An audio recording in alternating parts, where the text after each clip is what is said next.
Kanina ko lang umaga din nabasa. Kaya sabi ko po ako gusto ko talagang gumawa ng pelikula. Tapos nung nabasa ko yung synopsis, really talaga akong kuwak.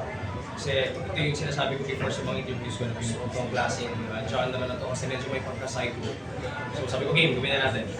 Oo nga pala, di pa rin sabi yung synopsis yung story ng Yung Death Wish po, umiikot siya sa, sa funeraria. Tapos, ako po kasi dito, ako dito, parang yung lumaki po ako doon, tapos parang sa synopsis, parang attracted sa akin yung mga tao, ganyan. Nilulure ko pala sila. Tapos may ginagawa ko sa kanilang isa. Tapos, may parang split personalities ko. Ayoko na lang din i-disclose, pero madami. Secret. So medyo Madami. bilang sa Medyo bilang dark. Medyo dark. Dark din, medyo dark. Dark talaga siya. Dark talaga. Si Jay. Wala lang. Ay-offer lang sa akin.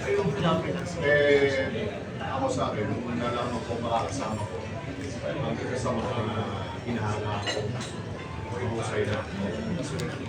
Talaga naman, hindi ko pa nakakamag-usap ako kasi si Kuya Beto. Umuha ka agad ako. Wala. Jerry. Ako naman din, as may director dito sa Resurgent. Kasi with words sa previous film namin sa Broken Bones. So sabi ng director, it's about time na parang so yeah, another movie. Sabi niya, kasama ko din si, of course, si Joel as artista.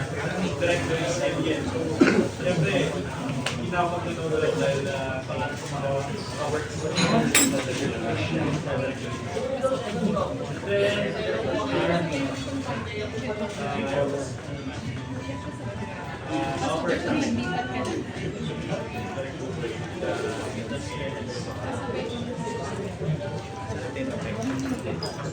May tanong pa po.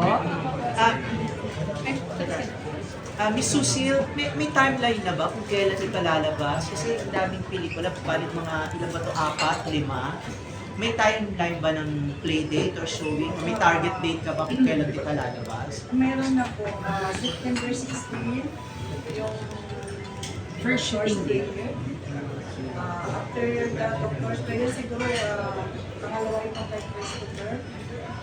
Sunod-sunod lang yun. Per month. Per month. Per month? Every month? Basta, senior moments, August 12. August 12. Kailan may senior moments ulit, Miss Tessie? August 12. I August said. 12. Don't miss it. Of course. Napanood mo na pero. Paano manood? Maganda siya. Oo, I'm so proud. Kay Miss Susil na rin po, i-follow up ko lang po dun sa showing ng mga pelikula. Kasi alam naman po natin na medyo mahina ngayon sa mga cinemas. At nakakagulat po na ang dami niyong pelikula talaga na parang ganun kayo ngayon ka-determined na mag-produce ng mga Filipino movies. Hindi po ba kayo natatakot dun sa mga inilalabas ng pera ngayon kung babalik o hindi? Hindi naman siguro kasi una-una, nakakatulong ka na sa kapwa mo. Imposible na hindi siya mapapalabas namin kasi may contract na kami sa SF Cinema. Malamang na ang sunod-sunod na movie na yun, doon na rin makapasok. Sa SF Cinemas po. Yun yung ano namin. Pero may option po ba kayo na isali rin po ito sa mga international, sa mga festival abroad para po mas maraming makapanood? Oo naman, oo naman. Bali si Miss Ray na lang ang ano sa amin yan. Kasi siya na lang ang gagawa niya kung paano makapalabas sa abroad. Akong tatanungin, wala ko akong ano dyan, alam. Pero si Miss Ray, naubaya ko na lang ako sa kanyang kahapon. So initially po, parang 4 na films na po yung naka-line up na yun. Yes po. Tapos parang may nabanggit po si Ray na may 4 pa pong susunod. Mayroon po yung Destiny, yung Jobs, Dirty Jobs, at saka yung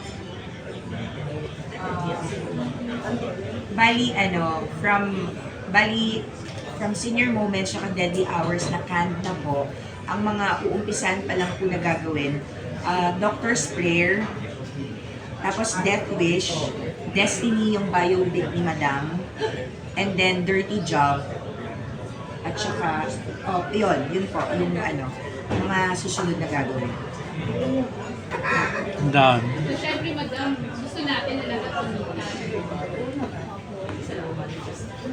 Sa mga bida naman po ng Deadly Hours, kay Sir Jay Manalo.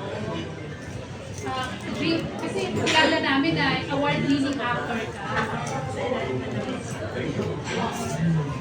So, ngayon ba may pressure siya sa'yo na kapag tumatanggap ka ng pelikula, yung role kailangan pang-award-winning din?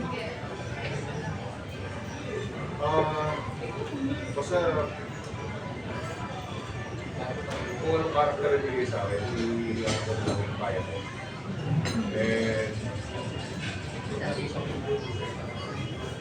Namimili siya. Hindi naman lahat pinipili ko, pero pagka nag-record ako, kahit na medyo anong role, kung karakter, ako na lang bahala. Pinipili ko lang. Yun. Hoping na pagkaya ng ginagawa ko, nabibigyan ko ng gusto sa iyo. And gusto satisfied with it. And how do you feel kapag sinasabi, kahit ang dami ng mga bagong actors ngayon, pag sinabing sa acting, isa rin talaga yung pangalan mo sa mga nagpapanggit na matutulog? Maraming salamat. Nagbunga yung kung ano man yung mga bagay na nagtunan ko sa mga director na nagsama ko like yan, namimigaya. Sa dami ng ginawa ko movie with director Budoy, of course. Nag-start din ako ng nakakapagod sa yes. Usa ko sa ano ko, kung anong bigay sa akin na role. Gagawin ko na lang yung challenge ko. That's it. Dumating ba sa point na dahil award-winning ka, parang naisip mo na yung lumaki yung ulo mo, parang naisip mo na, kailangan kong mamili ng mga roles? Ay, hindi po. Hindi po nangyayari ko yun. Kasi ang acting hindi naman natatapos yan. Maaaring bigyan ka ng role na hindi mo kayanin, kaya kailangan mo talaga. Kailangan mo gawin. Hindi ko ganila yung para ng pwede. Kuya, ano lang po yan? Gusto niya nag-secret. Or me, ako ko sa iba. Hindi naman natin nakakawak ano ng pag-iisip ng bawat people. So sa akin, hindi yan. Hindi ko kasi yan para sa lalo na kailangan. Hinihili ka ng artista ka. Kapag binigyan ka ng role, gawin mo. Kung gusto ka, dapat. Sa akin naman, kahit ano, basta alam mo, gagawin mo. Kahit mahirap yan sa akin. The more na mas mahirap, the more ka The more na na-challenge. challenge. Mas gusto ko yun. First time yung magsasama ni Sir Bembo sa isang movie. Kaya nga ako kinarami na tumakakabako sa Bembol alam niyo naman, gaano kahusay ito. Yung ating tatay dito.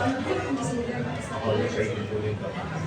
Hindi na kailangan minsan talihan yung kanyang salita sa kanyang tinita, sa kanyang mga influences, makakuha mo na. So hindi pa po kayo nag-start mag-shooting? Tapos lang. Tapos na. So, Sir Bembo, paano niyo po i-assess naman yung first time niyo nakasama si Jay Manalo na alam nga natin award winner? Seryoso. Entertain.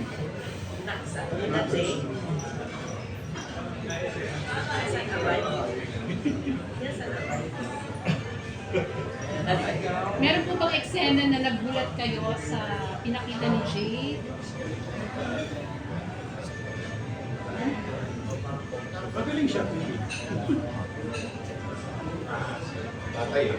Magaling. Not your own. Magtatay yung role niyo po dito kay Father and Son. Ano all na lang? Kailan po ang showing ng Deadly Hours? 1 month after senior moments. September. September 12, 15. Yung next naman po kay Sir Direct Joel,